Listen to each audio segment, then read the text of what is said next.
Shalom, shalom familia, excelente tarde para todos. Por acá quienes les saludan los pastores González y el pastor Luis Boscán. Nos encontramos en esta semana en el estudio, la porción número 6 de los evangelios a nivel cronológico.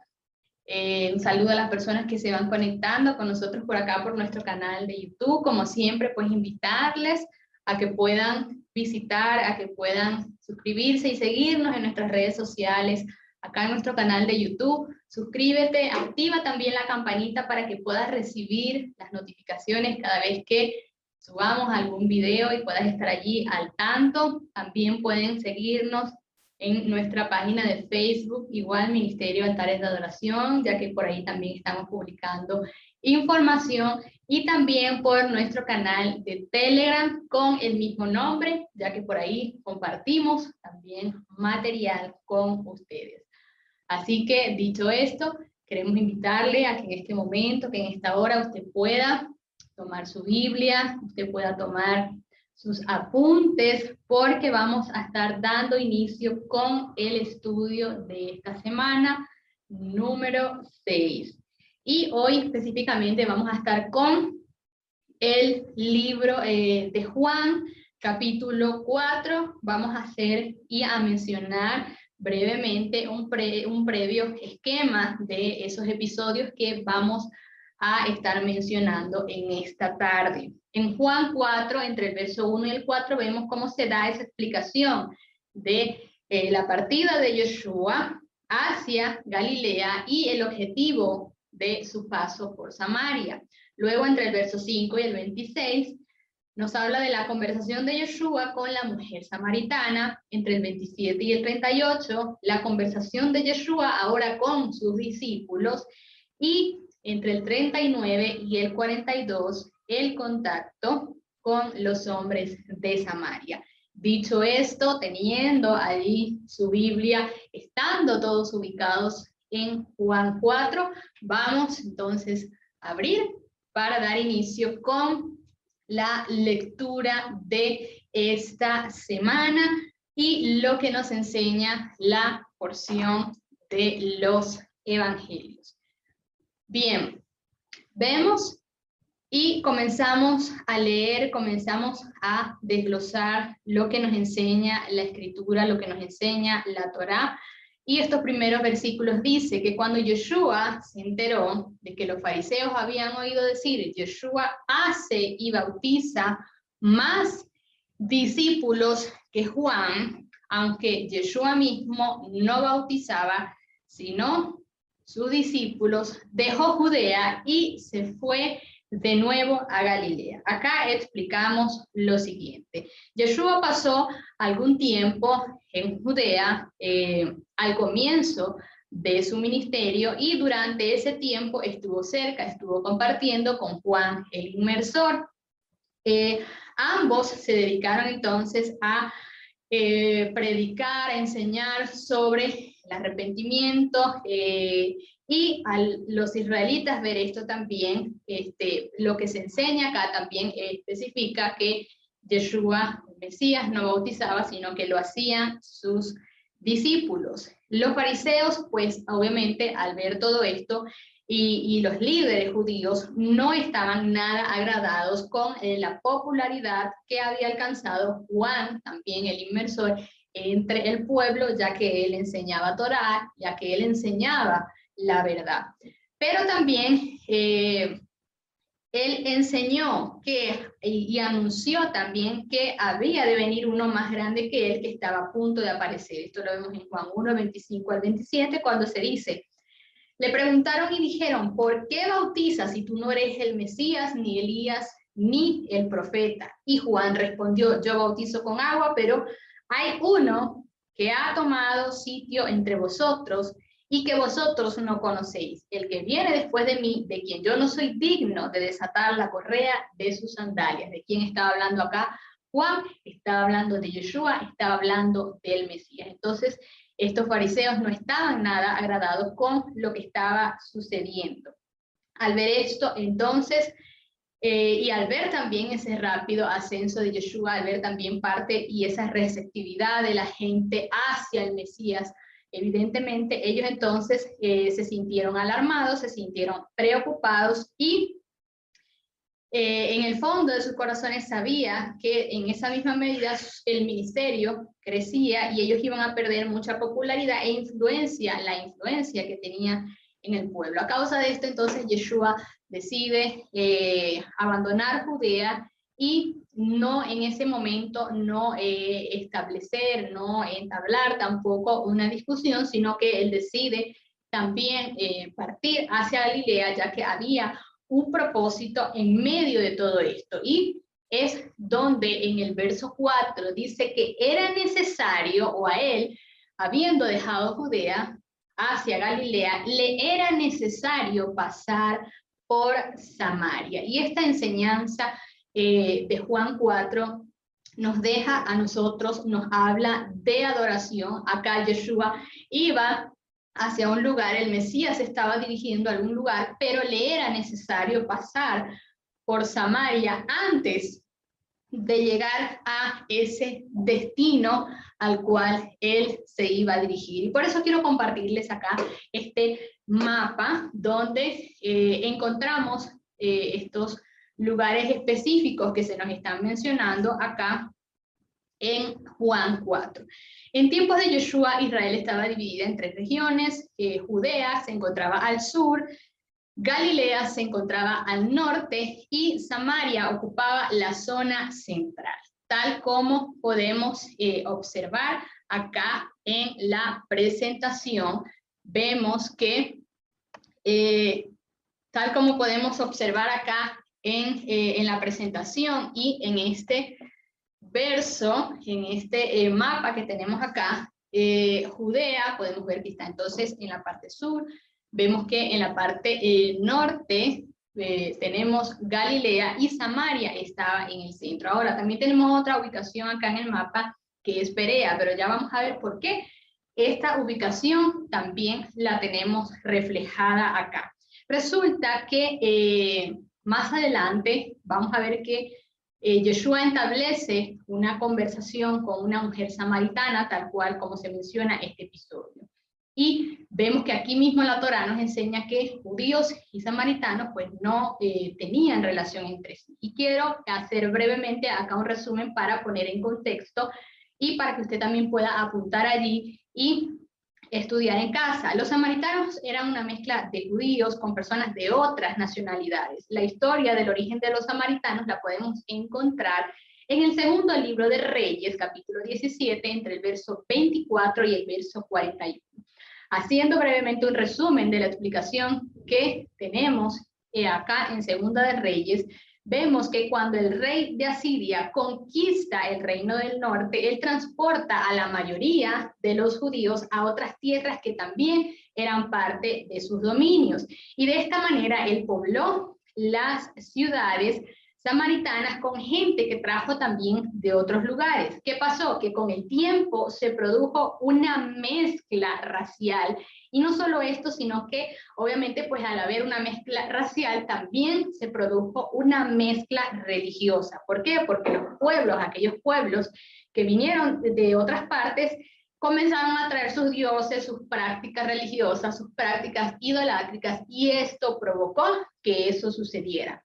Más tarde entonces, cuando los judíos regresan del cautivo, Babilonia, dice que comienzan la reconstrucción del templo y la ciudad de los habitantes de Samaria dice que se opusieron a esta obra y fueron esos principales opositores. Esto también lo podemos encontrar en el libro de Esdras, capítulo número 4. ¿Qué sucede? Que había entonces una tensión y esto obviamente al nosotros estudiar esta parte de la Torá, podemos entender aún más a fondo lo que nos enseña acá en Juan 4. Había una tensión en esta relación y dice que cuando una persona iba a viajar de Judea a Galilea, lo que realmente hacía, como puede observar en el mapa, para ir de un lugar a otro, tenían que pasar por Samaria. Pero ¿qué sucedía?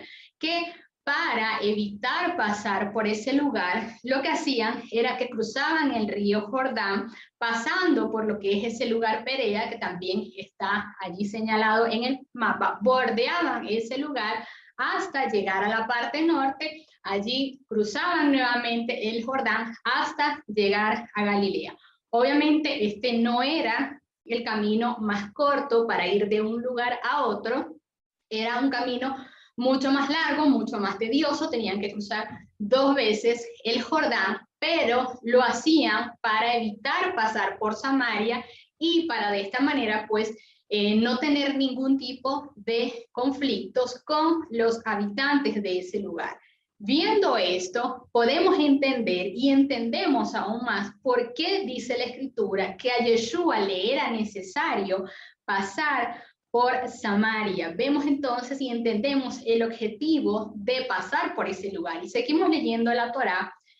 Y el verso 5 dice que llegó pues a una ciudad en Samaria llamada Sicar, cerca del campo de Jacob que había dado a su hijo José. Acá, al lugar donde llegó Yeshua es a Shechem, en donde estaba la fuente de Jacob, y Yeshua, fatigado del camino, dice que se sentó sobre la fuente y era como la hora sexta o el mediodía. En ese momento Yeshua estaba allí, sus discípulos no estaban con él, fueron probablemente pues a buscar algo de comer y él se queda en ese lugar.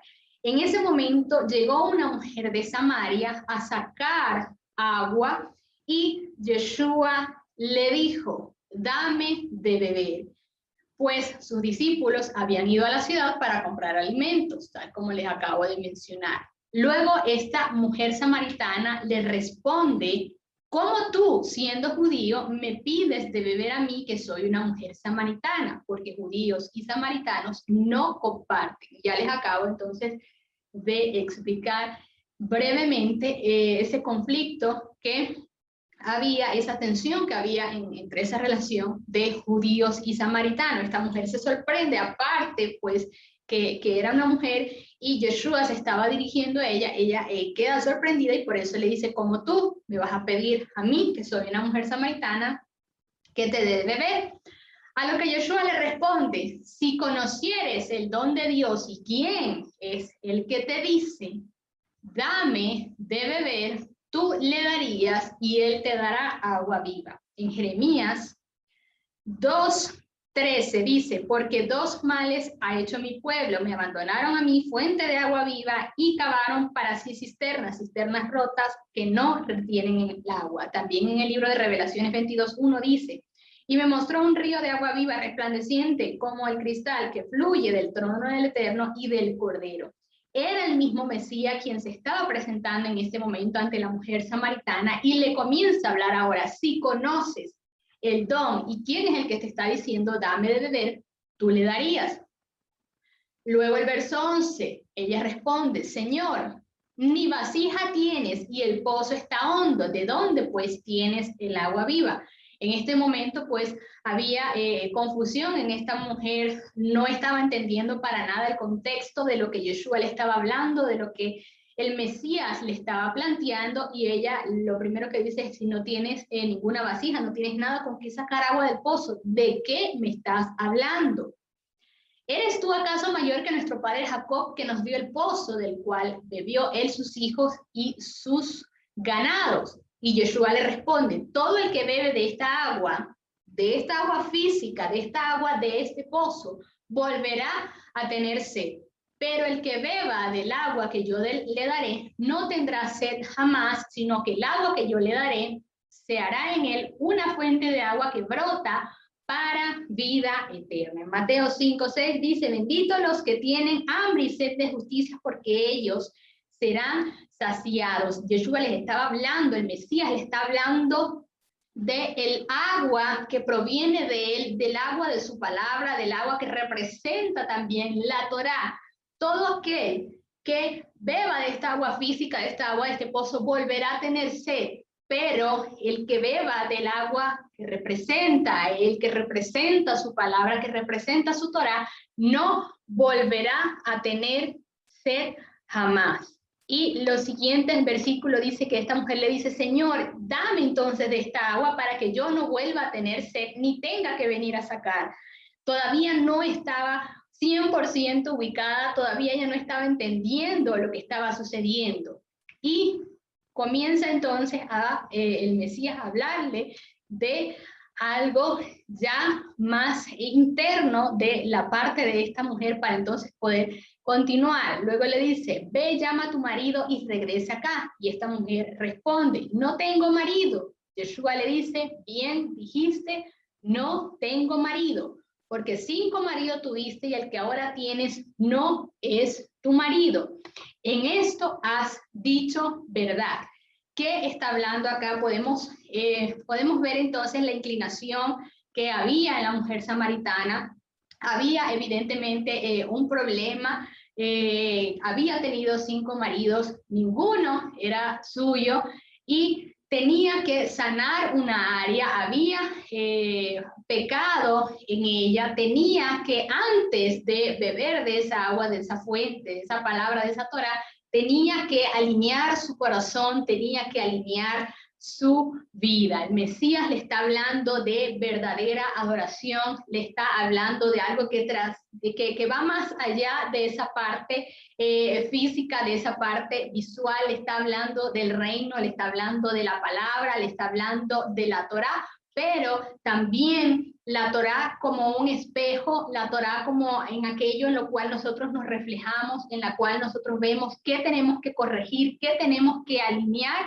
Acá entonces él le menciona esto y esta mujer pues bien responde, no tengo marido, y él le dice, ciertamente es así, 5 maridos has tenido y el que ahora tienes tampoco lo es. Es decir, hay que trabajar en esas áreas, hay que corregir para que entonces eso que está dando, eso que está ofreciendo, esa palabra pueda entonces verse verdaderamente reflejado esa práctica. Así que a Yeshua le era entonces necesario pasar por ese lugar, le era necesario pasar por Samaria, era necesario tener un encuentro con esta mujer samaritana y enseñarle cuál era esa verdadera adoración.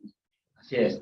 Ella entonces recibe estas palabras del Señor, ella comprende un poco más sobre quién estaba, con quién estaba hablando.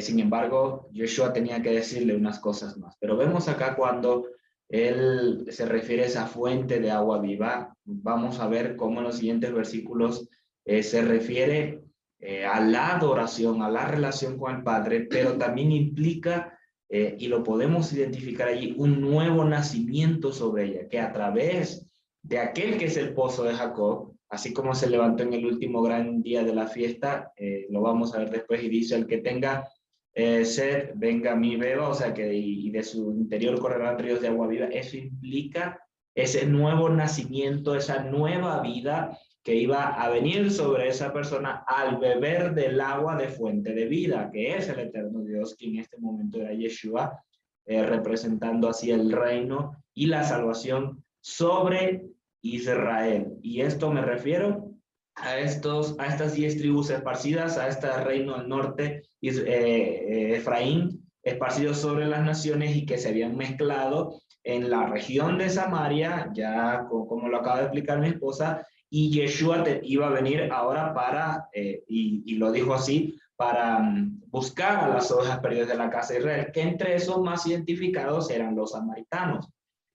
Para los judíos, para Judea, eran perros, no tenían una relación porque eran gentiles, eran paganos y no tenían relación con ellos. De hecho, en este punto, cuando dice 5 maridos ha tenido y el que ahora tienes no es tu marido, eso nos refleja que no vivían practicando la Torá, porque una mujer que tuviese 1, 2 o 3, a ojos de Israel, del pueblo, de los judíos, era una ramera, o era una ramera o simplemente estaba cometiendo fornicación y había que apedrearla. Pero esta, al parecer, a esta mujer samaritana, al parecer, no era un motivo para matarla, para juzgarla ante el resto del pueblo, ya que ella va a hablar. Ahora, esto nos implica la condición en la cual Israel vino a estar, las ovejas perdidas vinieron a estar, que Yeshua incluso aquí no las juzga para señalar, para condenar, porque le dice, sí, bien has dicho, más bien reconoce la integridad de la mujer al decir,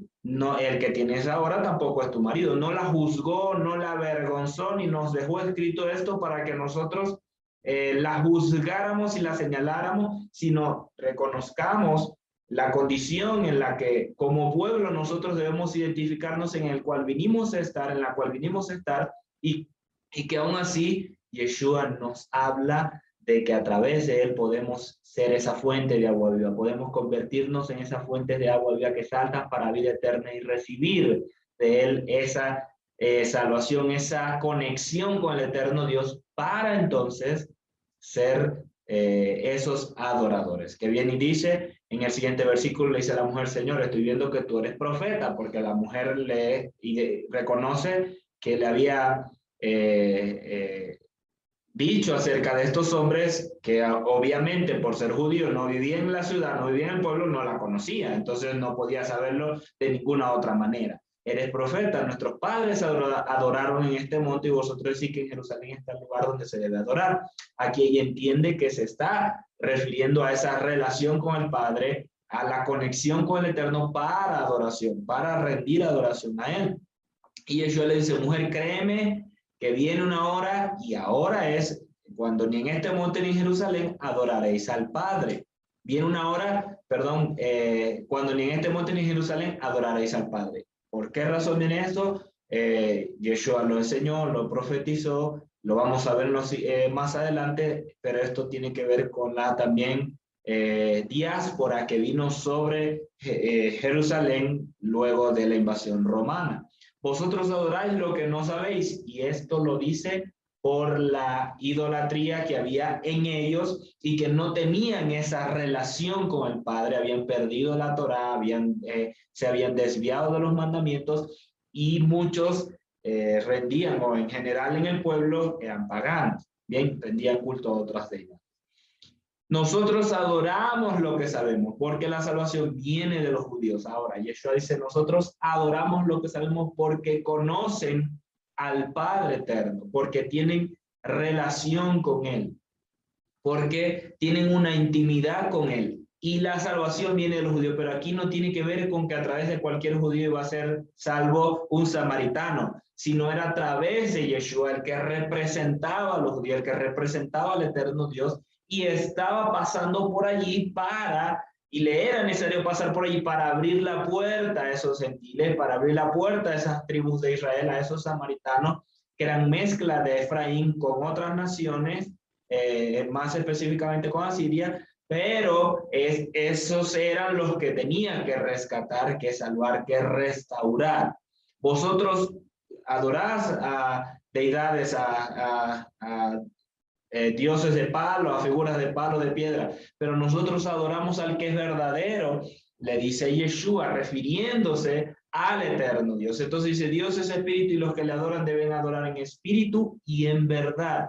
Y esto, repito, tiene que ver con un nuevo nacimiento, porque un gentil, una persona que no haya nacido de nuevo, no va a poder acercarse al eterno Dios como un ser integral, en un ser integral restaurado delante de él, con ese nuevo nacimiento de su espíritu, con esa vida impartida a través de Yeshua en el espíritu, en nuestro espíritu, y caminando, y por causa de eso, caminar en los mandamientos del eterno Dios, que eso implica verdad. La palabra verdad viene también de la palabra hebrea emet, implica y está relacionada a los mandamientos, a la palabra del eterno Dios. Entonces le dice la mujer, si viene el Mesías, sé que viene el Mesías, que es llamado ungido, cuando él venga nos declarará todas las cosas. Y esto lo vemos acá por la generalidad que había sobre la nación, sobre el pueblo, además sobre Israel, de que cuando viniese Yeshua, cuando viniese el ungido, el Mesías, que en este caso era Yeshua,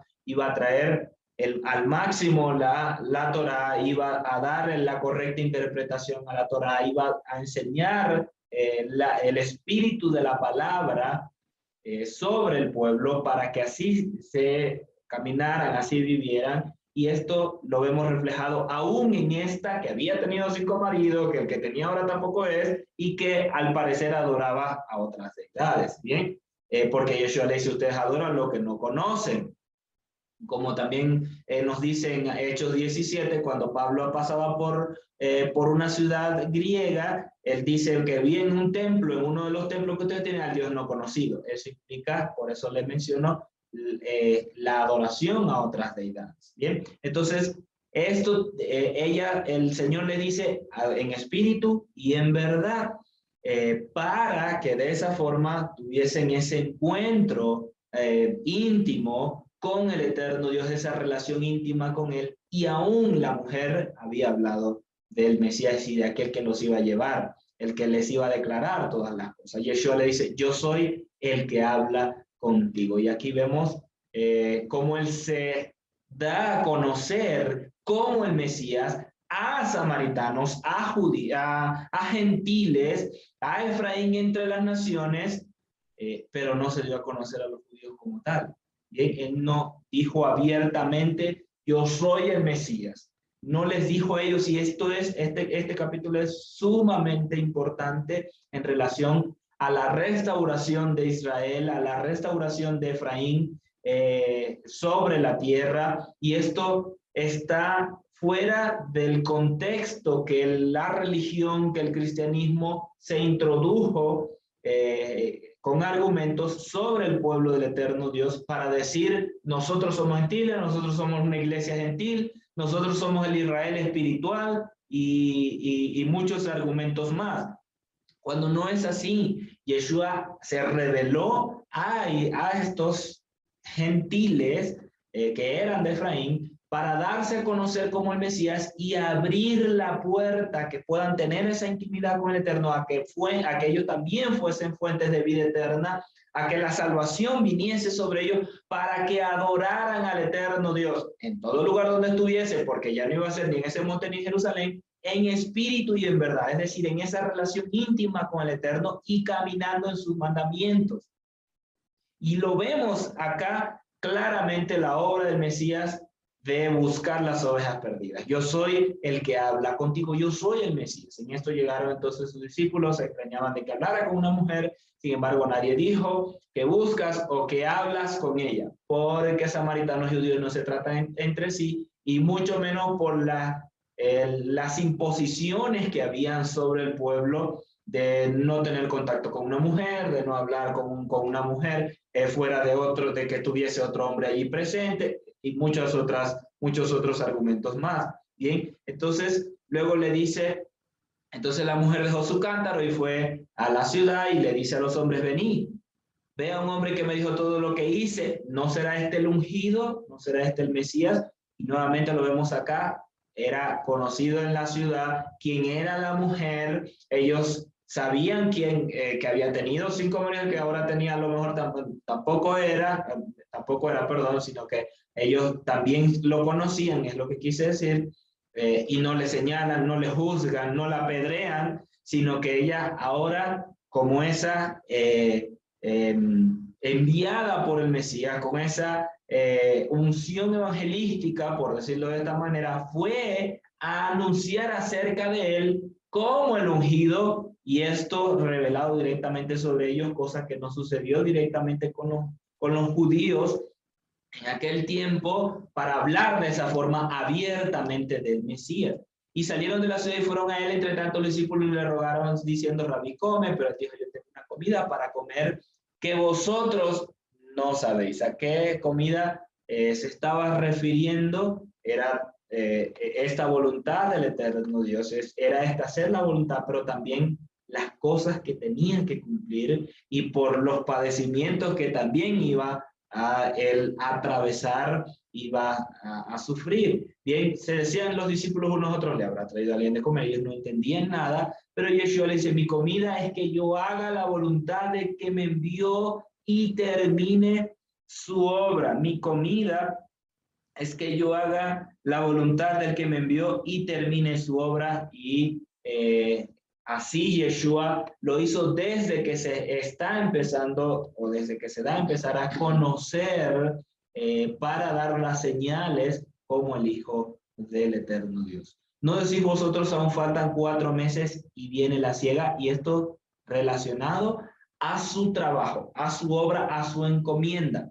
Entonces les dice, no decís vosotros aún faltan 4 meses cuando viene la siega, y esto era un término general conocido por todos en relación a al trabajo del campo.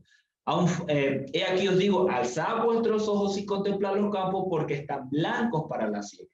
Yeshua les está dando a conocer a los discípulos de que aquellos que tenían que recoger eran estos de las ovejas perdidas de la casa de Israel.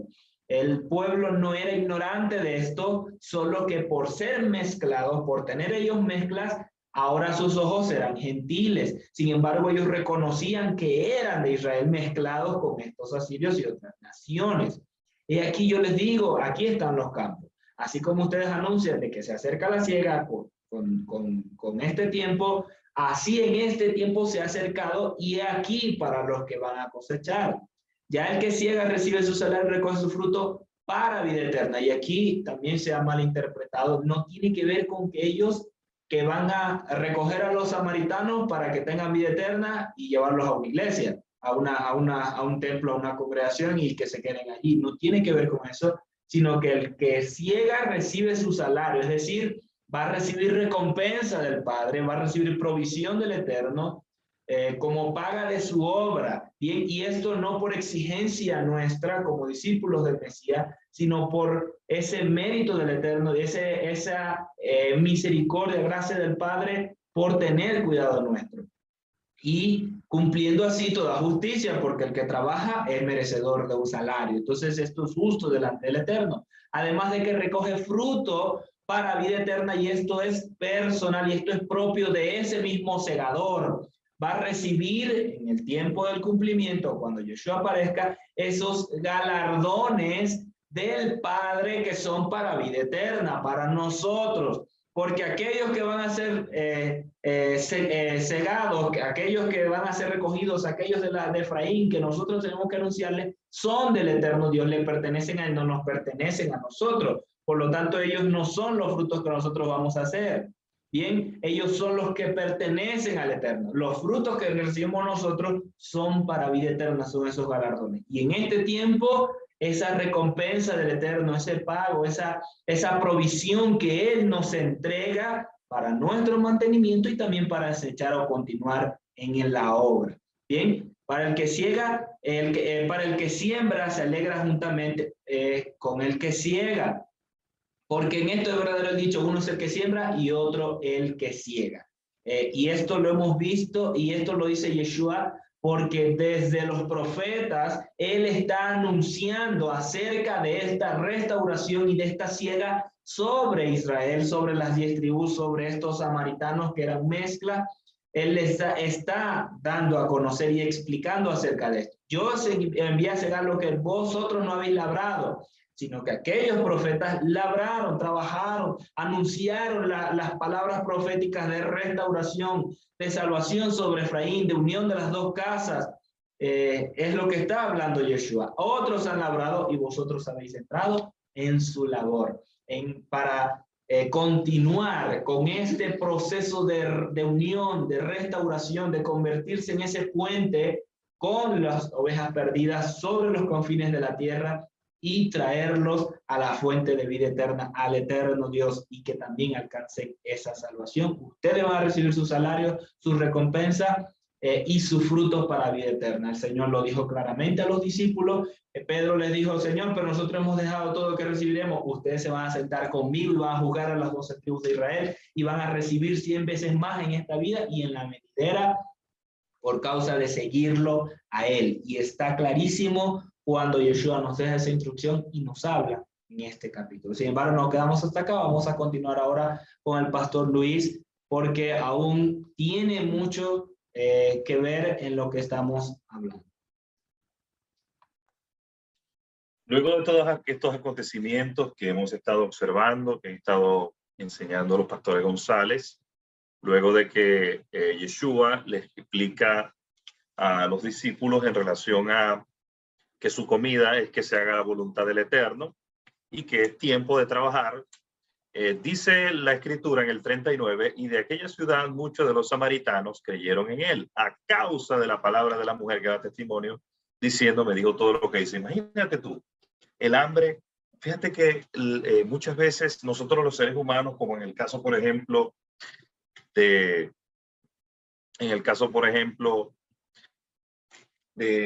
cuando Yeshua llegó a Nazaret y dice que por la incredulidad de ellos, él no pudo hacer allí muchos milagros, o en el caso, por ejemplo, también de Jonás, que dice la escritura que Jonás se rehusó ir a proclamar el mensaje en Nínive porque él sabía, según su propia declaración, que el Señor es compasivo y misericordioso.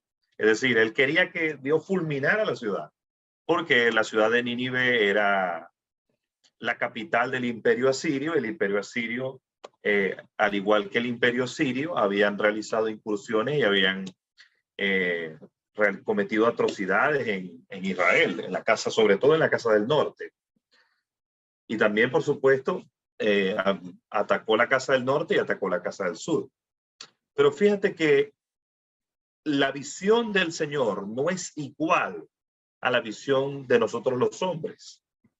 Porque fíjate que cuando Yeshua dice la escritura que le era necesario pasar por Samaria, entre otras cosas, aparte de hablar con las mujeres, porque él sabía que solamente por la palabra de esta mujer, en ese lugar iba a haber un verdadero mover, un verdadero, se puede llamar avivamiento, porque, pero solamente la palabra de la mujer que daba testimonio diciendo, me dijo todo lo que dije, me dijo todo lo que hice. Dice 39, y de aquella ciudad muchos samaritanos creyeron en él. Imagínate tú el nivel de hambre que había en ese lugar. Por eso cuando él da la parábola del buen samaritano, él dice que él hace la comparación y dice que un levita, un sacerdote, pasó por ese lugar y vio al hombre que había caído en manos de ladrones, y el hombre lo ignoró, hablando de los judíos. Pero un samaritano se llenó de misericordia, de compasión, tomó el que había sido herido por los ladrones, curó sus heridas, le pagó al dueño de la posada y le dijo que todos gastos que se hiciesen con él, lo pusieran a su cuenta. Entonces estamos hablando de que Yeshua sabía el hambre que había en ese lugar. Y por esa razón, por él saberlo, es que tocó la puerta de esa mujer. ¿Qué nos dice eso a nosotros? Yeshua le dijo a los fariseos y a los saduceos, a los doctores, le dijo que las rameras y los publicanos, que eran los cobradores de impuestos para el Imperio Romano, iban delante de ellos al reino de Dios. Porque aquellos estaban llenos de hipocresía, estaban llenos de letra, estaban llenos de las tacanotes, estaban llenos de todas aquellas ordenanzas establecidas por ellos mismos. Pero los publicanos y los pecadores, y en este caso los samaritanos, tenían hambre de Dios.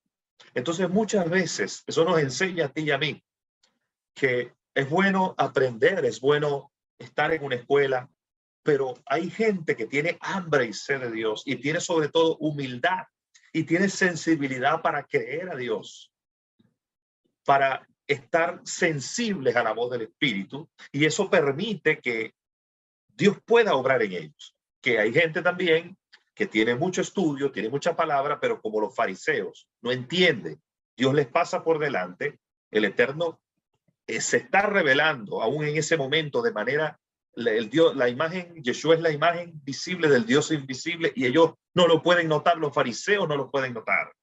Por eso el Señor les decía, ustedes no conocen mi lenguaje, porque a quien el Eterno envió, ustedes no lo escuchan. Abraham se gozó de que habría de ver mi día, lo vio y se gozó. Y ellos le dijeron, no tiene ni siquiera 50 años y ya has visto a Abraham. Y él le dice, antes que Abraham fuese yo soy, y tomaron piedras para arrojárselas al Señor. Entonces ellos tenían un velo de estupor. La religión pone un velo. Hay gente que tú lo vas a ver que en las redes sociales, cuando tú haces un escrito, ellos siempre argumentan al contrario para demostrar que conocen mucha Biblia, que saben mucho hebreo. Tienen un espíritu de fariseísmo también. Gente que solamente quiere demostrar que sabe más que tú por su nivel de orfandad. Pero hay gente humilde que no tiene ese nivel de orfandad, sino que lo que tiene es hambre de Dios, que no anda pendiente de los demás, sino que viene con hambre, viene con sed, se humilla delante de Dios y se rinde delante de él. Y esos son la gente que Dios promueve, porque Dios atiende al humilde, pero mira de lejos al altivo. Porque la Escritura dice que él atiende ¿a quién? Al quebrantado, al humillado, al constricto de corazón. Él es el alto y sublime, el que habita la eternidad, cuyo nombre es el Santo. Él habita ¿con quién? Con el quebrantado y humilde de espíritu, para hacer vivir el espíritu de los humildes y vivificar el corazón de los quebrantados. Entonces, ¿a quién vino a buscar el Señor? A los orgullosos, a los altivos, a los soberbios, a los que son autosuficientes. La Escritura dice que Él atiende al humilde y mira de lejos al soberbio. Entonces, si hay soberbia en nuestros corazones, no, absolutamente es la soberbia. Una de las señales que va a tener es la incredulidad, porque cuando somos incrédulos hay un nivel de soberbia allí. Los samaritanos en este momento demostraron humildad. Y tú dirás, ¿por qué? Demostraron humildad. ¿Por qué? Porque por la palabra de una mujer no andaban con esos cuestionamientos mentales y esos razonamientos. Hoy hay gente, tanta gente escéptica hasta en el pueblo de Dios. Están llenos de prejuicios, están llenos de ideas preconcebidas. Cuando en vez de discernir una palabra profética, en vez de pesarla de acuerdo a las escrituras primeramente, porque toda palabra profética va a ser pesada de acuerdo a las escrituras. Pablo dice examinarlo todo, retener lo bueno, pero dice también no menospreciéis las profecías. Y hay gente escéptica en el pueblo de Dios que menosprecia la profecía y ni siquiera se toma la molestia de inquirir, de pesarla. ¿Por qué? Porque hay orgullo. Hay hombres que están en el pueblo del Eterno, que se dicen ser los grandes apóstoles, los grandes profetas, que hay que tenderle una alfombra roja cuando llegan, hay que sonar pitos, bombos y platillos. Esos son inaccesibles. No permiten que nadie les corrija. Entonces, ¿cómo puede la palabra profética llegar a ellos? No hay humildad. Estamos viendo un pueblo de samaritanos que creyó por una mujer que no tenía quizás buen testimonio, pero le dijo, o sea, ¿cómo se explica eso? Eso se llama humildad. Cuando tú le crees a Dios como un niño, la Escritura dice que Él escondió estas cosas de los sabios y entendidos y la ha revelado a los niños. Y él dijo, le dijo a los apóstoles, cuando los apóstoles vinieron y le dijeron, Señor, echamos fuera demonios, hicimos esto, hicimos aquello. Le dieron el reporte, los 70, con gozo. ¿Y qué le dijo el Señor? Dice la Escritura que se regocijó en el Espíritu. Algunas interpretaciones dicen que danzó en ese momento. Y dijo, te alabo, Padre, Señor del cielo y de la tierra, porque escondiste esta cosa de los sabios y entendidos y las has revelado a los niños. Hay gente, los griegos, dice la Escritura, decía Pablo, buscaban sabiduría. Para los, esta emuná, esta fe en Yeshua, para los griegos era locura. ¿Por qué? Porque ellos buscaban la sabiduría. Todos lo quieren resolver por la razón. Los orgullosos son así. Todos lo quieren resolver por la razón. Y en el pueblo de Dios hay gente escéptica que no cree sencillamente porque hay orgullo en su corazón. Tenemos que sacar el orgullo para que podamos verdaderamente ser como niños, pero no niños espirituales. Ser como niño no significa no usar el cerebro, al contrario. El cerebro tiene que estar lo suficientemente procesado por la palabra, porque la Escritura dice en Romanos 12, transformados a través de la renovación de vuestro entendimiento. Entonces, un niño espiritual es uno que tiene inmadurez en los procesos de transformación de la palabra en su mente, pero no tenemos que ser niños espirituales, porque eso es ser inmaduros. Tenemos que ser niños, como decía Pablo, en cuanto a la malicia, en cuanto a no ser incrédulos y creerle a Dios. Entonces seguimos. Vamos a ver qué nos sigue diciendo este pasaje maravilloso de las Escrituras. De manera que cuando los samaritanos llegaron, él le rogaban que permaneciese con ellos y se quedó allí 2 días. Y muchos más creyeron a causa de la palabra de él. Y decía la mujer, ya no creemos por tu dicho, porque nosotros mismos hemos oído y sabemos que este verdaderamente es el Salvador del mundo. Solamente tú vas a encontrar en las Escrituras que hay pocas personas que se les reveló esto. Fíjate, hay pocas personas, pueblo, que esto se les llegó a revelar. Fíjate que en el 40 dice, de modo que los samaritanos cuando llegaron les rogaban que permaneciese con ellos. Pero lo que a mí me impresiona, pueblo, es que ellos, dice, no está hablando de ella, dice ellos le rogaban que se quedaran 2 días. Y muchos más creyeron a causa de la palabra. Quiere decir que todos los samaritanos en ese momento creyeron en él, o sea, tenían un corazón transparente para creer en el Eterno. ¿Qué nos dice eso a nosotros? Él llegó a Nazaret, en Galilea, en su ciudad natal, y dice que hizo pocos milagros por la incredulidad de ellos. Eso nos dice a nosotros que debemos guardar nuestro corazón, porque la incredulidad proviene de una raíz en nosotros que está muy marcada con la naturaleza caída, el Yetzer Hará, y con no guardarnos de nuestro ego, de nuestro orgullo, porque la raíz obviamente tiene que ver con el orgullo. Es una forma de depender de nuestra propia fuerza. Es una forma de depender de nuestra propia capacidad. Es una forma de depender de lo que nosotros podemos hacer. Entonces, ellos dependieron, ellos en ese momento creyeron como unos niños delante de Elohim, y Yeshua le concedió lo que ellos pidieron. Pero a lo que voy es, a pocas personas se les reveló que él era el Salvador. Cuando Marta y María, después de que lo vamos a ver más adelante en estos evangelios que estamos estudiando, en el Evangelio de Juan, es tremendo porque María, cuando dice que corre delante del maestro, o perdón, Marta, Yeshua cuando está delante de Marta y de María, a ellas dos se les revela quién es él, al igual que los samaritanos. Se les revela también a Pedro. Quiere decir que vemos un modelo de cómo debe ser, cómo él se revela a nuestras vidas y cómo la Escritura nos deja ver que cuando una persona es transparente delante de él se revela en nosotros, en nuestras vidas. Entonces, fíjate, dice, vamos a ver otro pasaje poderoso de las Escrituras. Dice, Yeshua sana al hijo de un noble.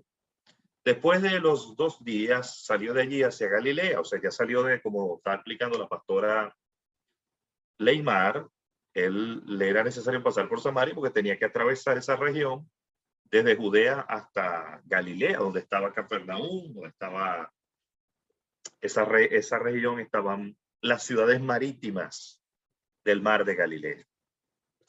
Y fíjate que no pasó por Perea, como excelentemente lo explicaba la pastora Leymar, sino que él atravesó directamente por Samaria.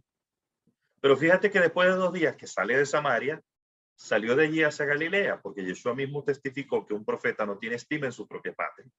Cuando llega a Galilea, lo acogieron bien los galileos, habiendo visto todo lo que había hecho en Jerusalén. Quiere decir que cuando él estaba en Jerusalén, que él estuvo en aquella fiesta, los galileos que estaban, cuando él llega a Galilea, entonces ya ellos vienen con la fama de Yeshua, de lo que había hecho en Jerusalén. Y vino otra vez a Caná de Galilea, donde había convertido el agua en vino, y había un cortesano cuyo hijo estaba enfermo en Cafarnaúm. Cafarnaúm, ciudad marítima. Todas esas ciudades eran circunvecinas. Son ciudades que están al margen del mar de Galilea. El Caná de Galilea, Cafarnaúm, creo que también está Betsaida, sí, Betsaida, la ciudad de algunos de los talmidín del Señor.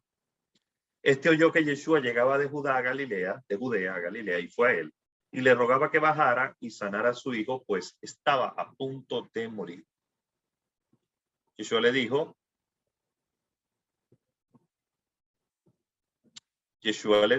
si no veis señales y prodigios, de ningún modo creeréis. Fíjate que para el Señor era muy importante. El cortesano era un personaje noble. Se habla de que se refiere al hijo de un dignatario, que bien podría haber sido un funcionario de Herodes. En ese momento Herodes el tetrarca. ¿Por qué? Porque se habla de un noble. Quiere decir, cuando me habla de un noble, se está refiriendo a un servidor o un funcionario, un alto funcionario, un alto dignatario del rey que en ese momento había sido puesto por Roma. ¿Quién era el rey puesto por Roma en ese momento?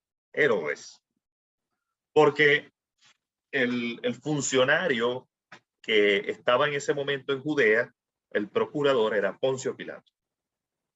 Quiere decir que en la región de Galilea había un rey, y quien gobernaba esa región era Herodes, el hijo de Herodes el Grande. Porque recuerda que cuando Yeshua es enjuiciado por Poncio Pilatos, él dice, cuando se entera que es Galileo, que es de Nazaret, él lo envía con Herodes porque él dice que esa es la jurisdicción de Herodes. Entonces, este cortesano no era otro que un noble, un dignatario de Herodes. Le dice el cortesano, Señor, baja antes que mi hijo muera. Fíjate que muy probablemente la tal Juana, mujer de Chuza, aquella mujer que vemos en el Evangelio de Lucas, que era esposa de un funcionario, de Herodes el tetrarca, muy probablemente era la esposa de este noble, porque dice que creyó toda su casa.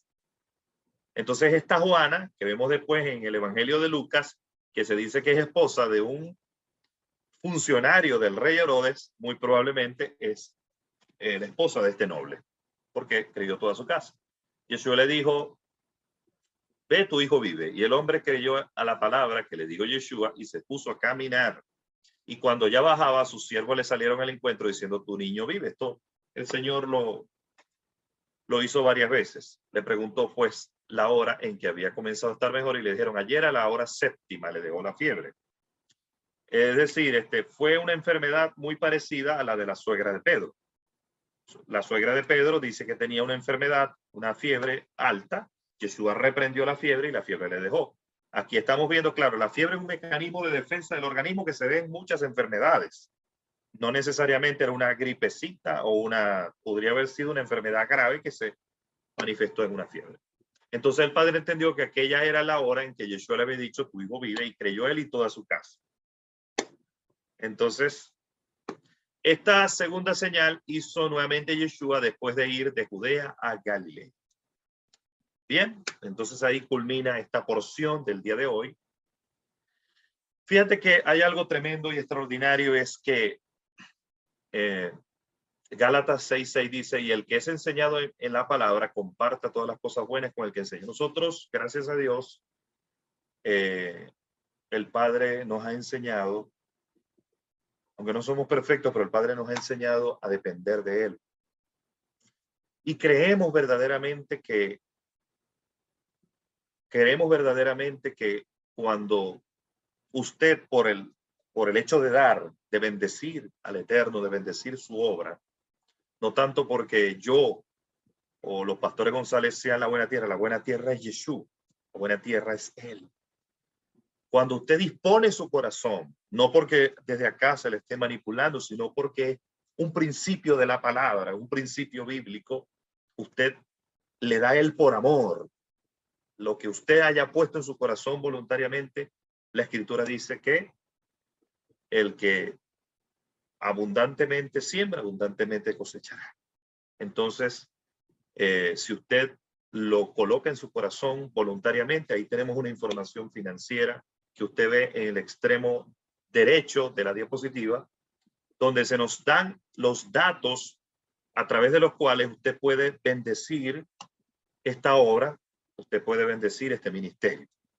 Así que le agradecemos lo que usted haya dispuesto en su corazón para bendecir este ministerio, y lo recibimos porque sabemos que es de bendición para nuestra vida. Así que un abrazo para todos. Proclamamos en esta hora que esta palabra en su vida, esa emuná, ese creer, ese amín, ese creer que usted, en usted va a ver que esa semilla de la palabra va a ir creciendo, y usted va a ver que esa fe se va a ir extendiendo para que usted poder cosechar, para usted poder caminar en la autoridad que el Padre le ha designado que usted camine en la tierra. Yo proclamo en el nombre del poderoso de Yeshua que usted va a caminar con esa emuná. Y así como estaban explicando los pastores González, esa fuente que salta para vida eterna, esa fuente de agua de vida, brotará en usted porque usted caminará como un verdadero adorador. A usted se le va a revelar esa adoración, esa rendición al Padre en espíritu y en verdad. Lo proclamamos en esta hora, que para usted la adoración no será un tema de lugar.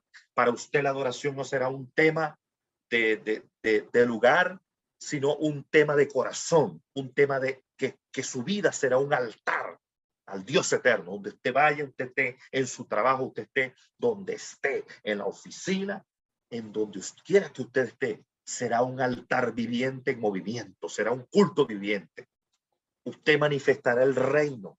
Usted será un punto de contacto entre el cielo y la tierra. Así como Yeshua dice que ni en este monte ni en Jerusalén adoraréis al Padre, se refería al monte Gerizim y en el monte Moria que está en Judea. Él decía, ni en este monte ni en Jerusalén adoraréis al Padre, refiriéndose que no es un tema de lugar. Yo lo proclamo, que usted no tendrá una vida doble, sino que usted se le revelará la verdadera adoración que procede de un corazón rendido a Adonai. En el nombre poderoso de Yeshua. Yo proclamo que en este momento se rompe una estructura religiosa para asentar los corazones y las mentes a un estilo de vida o una cultura de religiosidad, y se quiebra esa estructura religiosa para que usted y yo caminemos como una fuente de agua de vida eterna para bendecir, así como Yeshua se sentó en el pozo de Sicar y Yeshua habló de que él mismo era una fuente de agua. Nosotros también somos una pequeña fuente también en la tierra para bendecir, para sustentar, para nutrir, para llenar los cántaros que el Padre pone delante de nosotros. Te bendigo en esta hora en el nombre de Yeshua. Proclamo la revelación de esta bendición, de esta palabra de Juan 4 sobre tu vida. Amén y amén. Pastor González. Amén, así es. Muchísimas gracias, Pastor Luis. Gracias también a los que nos acompañaron en esta hora, en esta preciosa enseñanza que nos queda ahora poner en práctica, que nos queda ahora seguir escudriñando lo que el Mesías nos deja acá en su Torá y entender entonces, tal como lo acaba de decir el Pastor Luis y acaba de proclamar también, que no es un tema de lugar. Es un tema entonces de cada uno de nosotros como altares vivientes de adoración, que tenemos que rendir lo que somos, lo que tenemos, lo que representamos a aquel a quien adoramos. Que tengan un excelente día, familia, que tengan una semana preciosa y nos vemos en la próxima porción. Shalom, shalom para todos. Bendiciones.